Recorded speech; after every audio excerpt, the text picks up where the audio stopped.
Hello everyone, and welcome to today's video. We're going to be doing something different today. We haven't done this on the channel yet. I'm going to make a infusible ink mug with my Cricut Mug Press, which is sitting off to the side, and I'll bring that over in just a moment. But I'm using the infusible ink sheets, which I've already cut out the name that I'm going to put on the mug. So the first thing you do is you need to clean your mug surface. So I use rubbing alcohol and I just wipe it off because there may be fingerprints on it, dust, or anything else that's on it that we don't want on it to sublimate onto the design. And also I do lint roll just in case there's any flying lint, anything in the air that might get on it, because anything that's on it will actually heat on when I use the heat to adhere this to the mug. So after we've cleaned it, I'm not going to put my fingers on it again. I just need to center this on the mug and tape it down so it will be centered like this. And I know there's excess on top, but that's okay because we're not going to so I say sublimate, but in this case it's infusible ink. So if you hear me say sublimate, I really do mean infusible ink, but I keep saying that because I do sublimation more than this infusible ink. So I'm just getting it even across the bottom, and then I'm going to tape it very securely. So I'm going to try to do this with one hand and get the tape down everywhere. So we want to make sure every seam is sealed so that none of the gases leak out and cause like air bubbles or anything in the design. So I'm going to just take a few moments and make sure I tape this one all the way around the seam here. And I'm not going to worry about the top because that is going to be okay. The bottom, I will make sure it stays down though. Okay, it's hard to do with one hand holding this and then trying to tape. Okay, and let me make sure I get it on here. And then I'm gonna go around one more time with the tape and make sure I have it completely sealed up.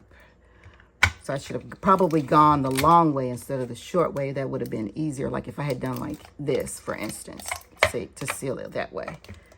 So I'll go around where I missed the spot, like here. I don't want any air getting in there. And then again on this part here where it's sticking up. Okay. So that should be tight on that side. Finish over here. And there. Okay, so that the bottom is nice and tight, so that should be good. I've got that down really well. Now this side here, oh shucks, my tape, 1 second.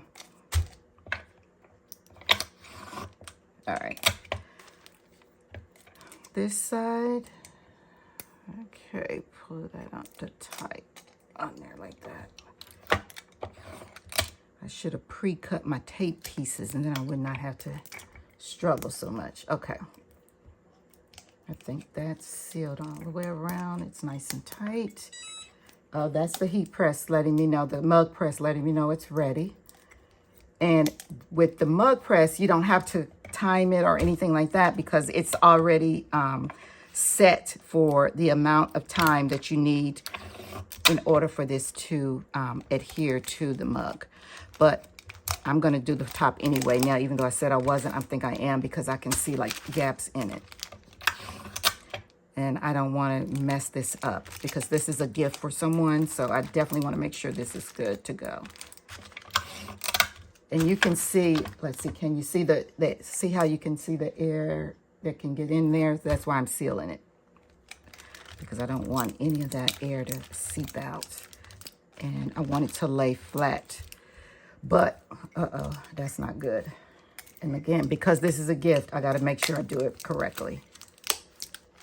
So I'm going to redo that part and make it lay down flat because that, ooh, that little seam right there, we don't want that. Okay. There we go. I got it. There we go. Okay. And because that's a little gap, I'm going to put them even more there. And I'm probably doing overkill, but that's okay. I don't want to get this air gap out right here and cut that. This knife is not very good. Okay, I want to make sure that's down flat. Now it's flat. All right. Got it. Okay, so I've got it sealed almost everywhere that I can. All right, nice and tight. And now the second step is to cover this with butcher paper so that it does not seep into my machine. So I'm gonna pull that over so you can see the heat press. Let me get it in this frame for you. Okay, so this is what it looks like. It looks like this, okay? So this door is open, and what I'll do is I take the butcher paper and go around the cup, just like so. And you can tape it down if you want, but because I'm gonna lay it in there exactly like that, I'm gonna just sit it in here like this and just place it in, set the cup all the way down, and then I close the door. Let me move this over so you can see. Then I close the lid, the cup is in, and then I close the lid. It's clamps it in there like that.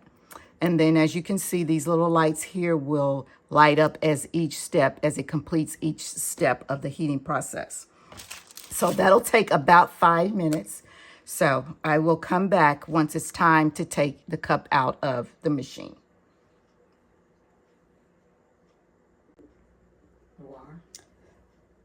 Okay, so it's almost time. We're at the last blinking light, so any moment now it should pop up and tell us that it is ready. So we will just hang tight for a second.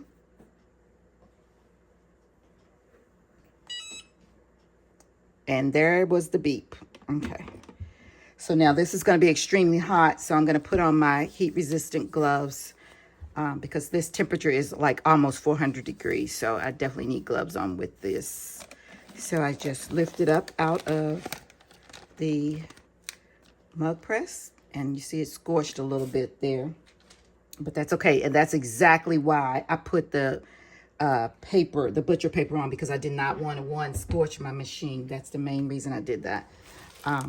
So this is extremely hot, and it looked like it did very well, based on the fact that the ink is, you can see the blue coming through.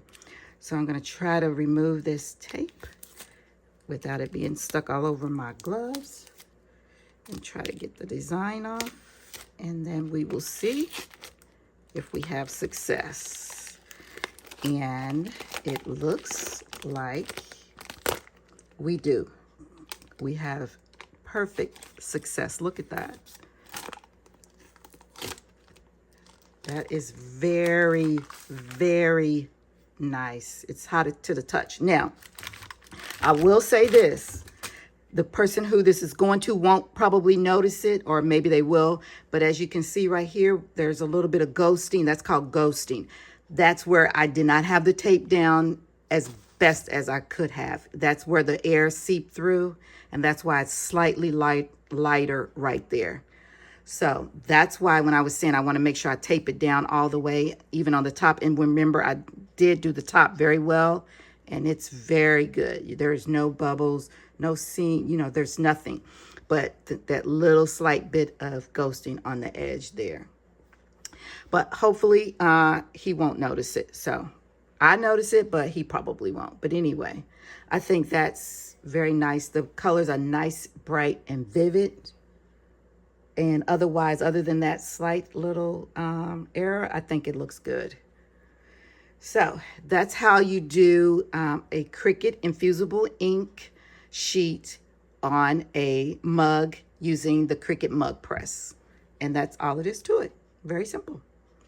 All right, guys, thanks for watching this video, and be sure to come back because there will be more videos in the future. All right, bye.